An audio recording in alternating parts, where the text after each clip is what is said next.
La situation s'est aggravée. La messe latine est reléguée au second plan, interdite, réduite au silence. Des diocèses entiers adoptent des mesures drastiques qui laissent les fidèles désorientés, en colère, mais pas résignés. Car tandis que des décisions de plus en plus controversées pleuvent d'en haut, une réponse forte, visible et concrète se développe d'en bas. Les catholiques ne se taisent de plus. Ils protestent, prient, s'organisent. Et tout cela, Léon XIV ne peut plus l'ignorer. Ce pourrait être le moment décisif. Regardez jusqu'au bout. Nous vous expliquerons pourquoi. Le climat dans l'Église est torride. La question de la messe traditionnelle latine n'est plus une simple dispute liturgique. C'est un front ouvert, une blessure qui déchire les communautés, ébranle les fidèles et met à l'épreuve l'autorité même de Léon XIV.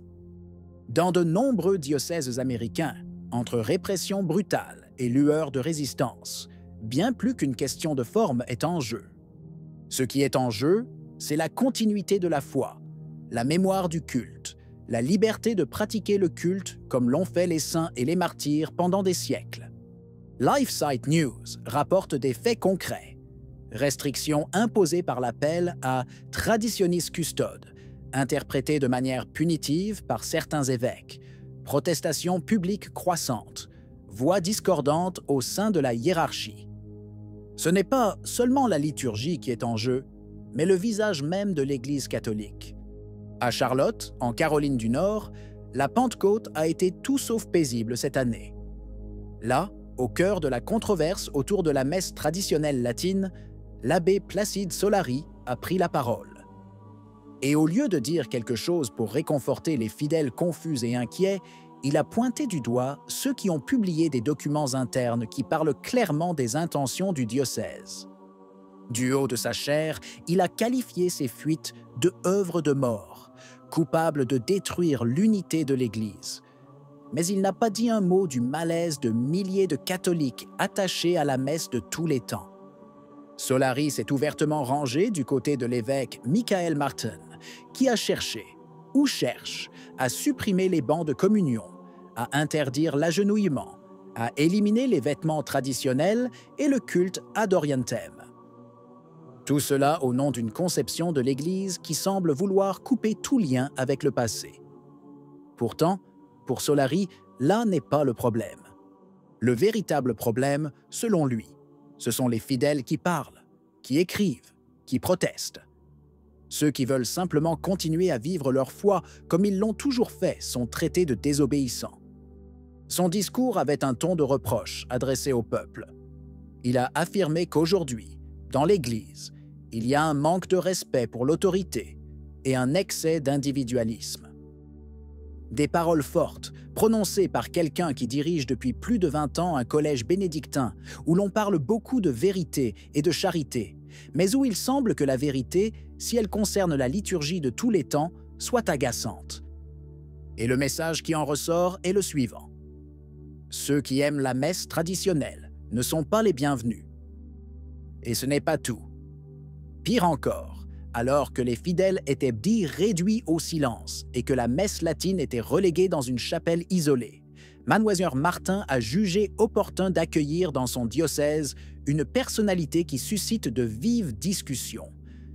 Le père Casey Cole, un frère franciscain plus connu pour ses vidéos sur les réseaux sociaux que pour sa dévotion mariale.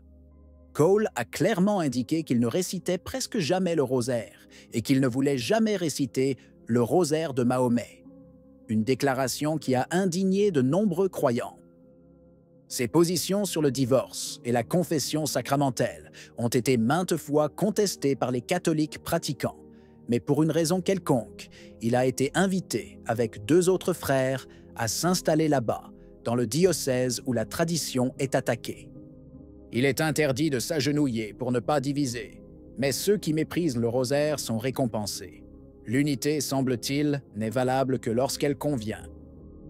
Mais en attendant, les fidèles se font entendre. Et comment ils se font entendre? Et non pas par des polémiques ou des croisades idéologiques, mais avec le chapelet à la main, les pieds sur la route et le cœur fixé sur l'essentiel, la messe de toujours. À Détroit, Tout est prêt pour un rassemblement public dont le titre est éloquent. Sauvons la messe latine. Le samedi 28 juin, devant la cathédrale du Saint-Sacrement, des centaines de catholiques se rassembleront pour prier, témoigner et demander à haute voix que leur foi, leur histoire, leur façon d'adorer Dieu soient respectées. Une manifestation de prière, organisée en réponse à la décision de l'archevêque Edward Weisenburger d'interdire la célébration du rite traditionnel dans presque tout l'archidiocèse, ne laissant debout que 4 églises et interdisant également les célébrations face à l'Orient.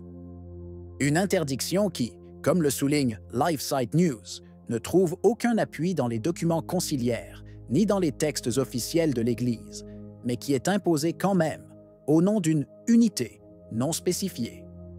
Les fidèles ont cependant compris qu'il ne s'agit pas seulement d'une question de règles liturgiques, mais d'identité.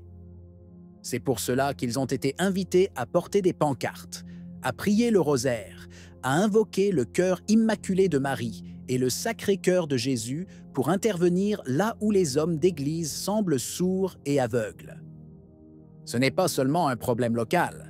De Charlotte à Détroit, en passant par tous les diocèses touchés par les mêmes décisions, le sentiment grandit d'une volonté bien précise d'abolir le rite traditionnel. Mais plus on tente de le faire taire, plus les gens se mobilisent. Ce n'est pas une révolte, c'est un plaidoyer. Ce n'est pas un acte politique, mais un témoignage de foi. Et surtout, ce n'est pas un cri isolé, c'est le symptôme évident que quelque chose s'est brisé. Il existe une partie vivante et fidèle du peuple de Dieu qui refuse de se soumettre à une Église qui semble avoir honte de son héritage. Et au milieu de tout cela, la question devient inévitable. Combien de temps pouvons-nous ignorer tout cela? Tous les regards sont désormais tournés vers Léon XIV, car il ne s'agit pas d'une simple question liturgique à résoudre par un décret ou un compromis de façade. Il y va de la crédibilité du pontificat, de sa capacité à écouter le sens sensum fidelium, le cri silencieux mais obstiné de ceux qui demandent seulement de pouvoir vivre la foi catholique telle qu'ils l'ont reçue.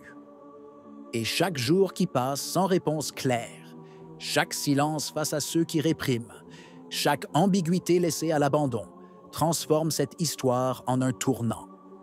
Léon XIV ne peut se permettre de faire comme si de rien n'était. Ceux qui prient le rosaire sous les cathédrales, qui s'agenouillent même lorsqu'on leur dit non, qui marchent des heures pour trouver une messe digne de ce nom, ne disparaîtront pas.